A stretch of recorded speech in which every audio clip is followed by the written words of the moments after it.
Anyhow, I'm going to get going, guys, now that we're here. Welcome. Thank you for coming.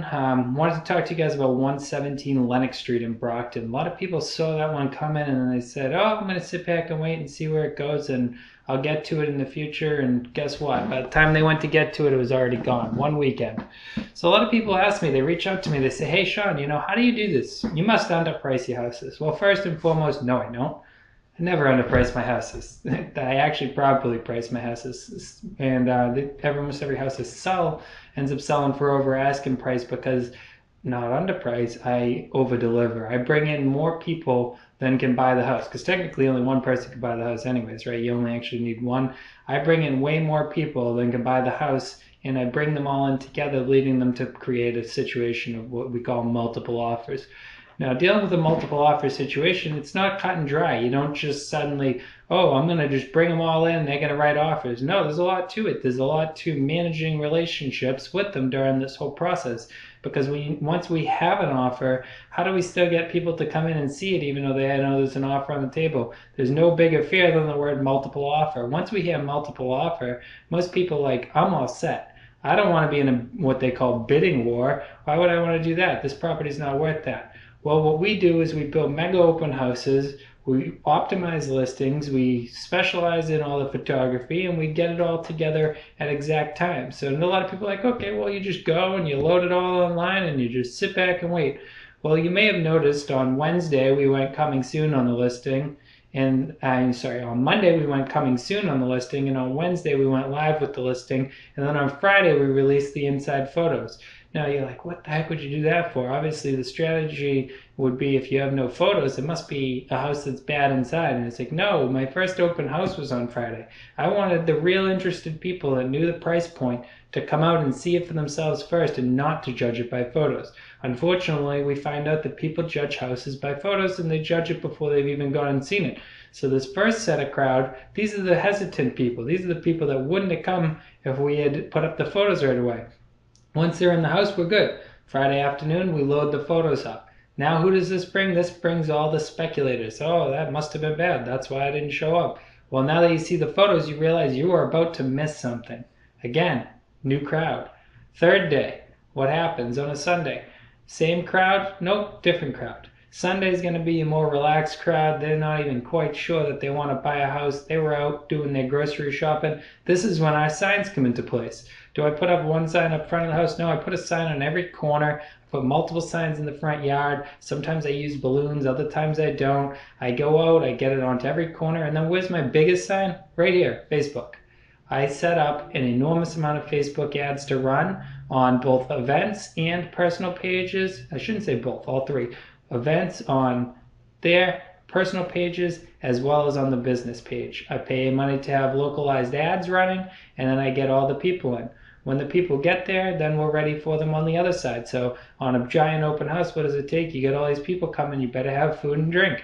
So we go out, we grab a couple bottles of water, a couple bottles of soda, a couple things of cookies, maybe some fruit, a couple other things, and when guests make it into the door, what's the first thing we do? We invite them into the kitchen, the place they're going to spend the most amount of time. What do most agents do? They meet them and try to sell them the house at the door.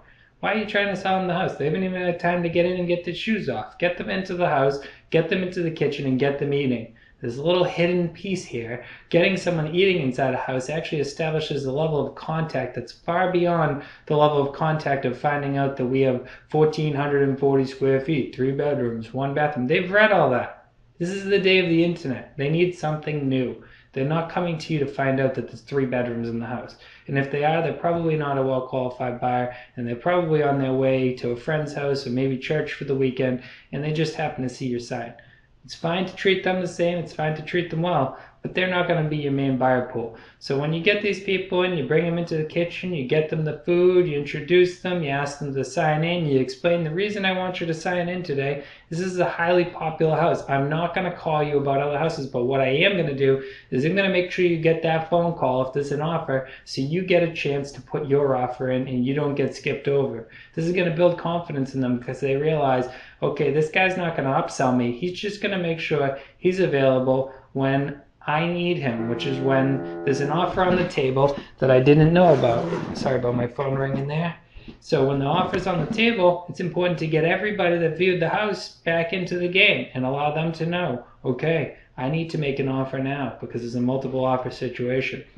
So when we're calling them all to say they can make an offer, do I say to them, you must come in over asking price because this person did and everything? No. What I tell them is please bring your highest and best because there won't be a second shot at this one. But I don't need to overbuild something. I don't need to over-explain something because when I do, they get really nervous. Again, clients hate the bidding war. So people asking me about 117 Lenox Street, why did it go so fast? Let me tell you this much. It was done through proper marketing, through a very well-educated, proper marketing plan that brought us to the exact client. If you have a house you want to sell or you have a place you want to buy and you need an expert real estate agent, reach directly out to me. You may be surprised at how many points your current real estate agent or listing agent is missing on. If you have a house right now, and I challenge you for this, if you have a house right now, it's sitting on the market and it's been over 60 days, fire your agent. Do not believe what they said. It is a lie. We are in a very, very powerful market. Now, don't get me wrong. I'm going to reach out to you guys specifically.